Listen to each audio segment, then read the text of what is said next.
Hello বন্ধুরা, সকলে কেমন আছেন? আজ পৌঁছে গেছিলাম আমাদের লাভপুরের ফুল্লরা মেলাতে। গিয়ে দেখছি তো মেলাটি খুব সুন্দরভাবে বসেছে, কিন্তু অবাক করার বিষয় হলো মেলাতে এবার বেশিরভাগ জায়গাতেই দিয়েছে কার্পেট, যেটা অন্যান্য মেলাতে দেখা যায় না। পুরো মেলাতেই মনে হচ্ছে না কার্পেটে ছড়াছড়ি, খুব সুন্দর লাগলো। এবং মেলাতে বসেছে অনেক রকমই দোকান। সো আমি ঠিক দুপুরবেলাতেই পৌঁছেছিলাম মেলাতে, কারণ বিকেলে আমার সময় ছিল না। আরিশপার সঙ্গে গেছিলাম, আরিশপা বললো যে আখের রস খাবে, তাই পেয়ে গেলাম একজন ভাইকে, তার কাছে নিয়ে নিলাম আখের রস এবং ঘুরছিলাম মেলাতে ঘুরতে ঘুরতে আরিশপা এক জায়গায় পছন্দ হলো যে ঘুরুনি নেবে, তাই ঘুরুনিটা কিনে দিলাম। এবং এক জায়গায় দেখছি খুব সুন্দর সুন্দর মাটির কাপ বিক্রি হচ্ছে, সেখান থেকে কিছু কাপ নিয়ে নিলাম। এবং মেলাতে এই বছর দেখছি কিছু লেডিস গার্মেন্টস এবং ছেলেদের গার্মেন্টসের দোকান বসেছে, যেগুলির দাম 150, 200, 250 এরকমভাবে সেট করা হয়েছে। দেখতে খুব সুন্দর লাগছিল এবং অনেক কিছু আসবাবপত্র দোকান বসেছে।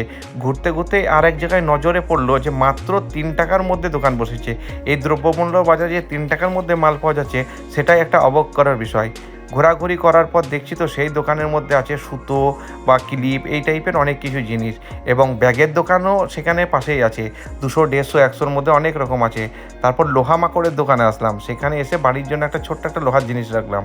শেষে আরিশপাকে নিয়ে কিছু রাইডসের কাছে আসলাম। আরিশপা জাম্পিংয়ে ঝাঁপাবে, তাই আরিশপাকে চাপিয়ে দিলাম জাম্পিংয়ে এবং দিয়ে দিলাম 20 টাকা। 20 টাকা দিয়ে এরকম জাপুনি মাপুনি করতে খুব ভালোই লাগে আরিশপার। তারপর চলে আসলাম একটা গজার দোকানে, সেখানে গরম গরম জিলিপি হচ্ছিল, তাই বাড়ির জন্য কিছু জিলিপি পার্সেল করলাম। তাই আরিশপা বললো লাস্টে যে চাউমিন খাবে, পাশেই মেলাতে এসেছি আর চাউমিন খাবো না বললে হয়। সেখান থেকে নিয়ে নিলাম 1 প্লেট চাউমিন, মাত্র 40 টাকা প্লেটের মধ্যে ভরপুর চাউমিন। সেটা খেতে খেতেই আমরা মিনি ব্লগটা আজকে শেষ করলাম।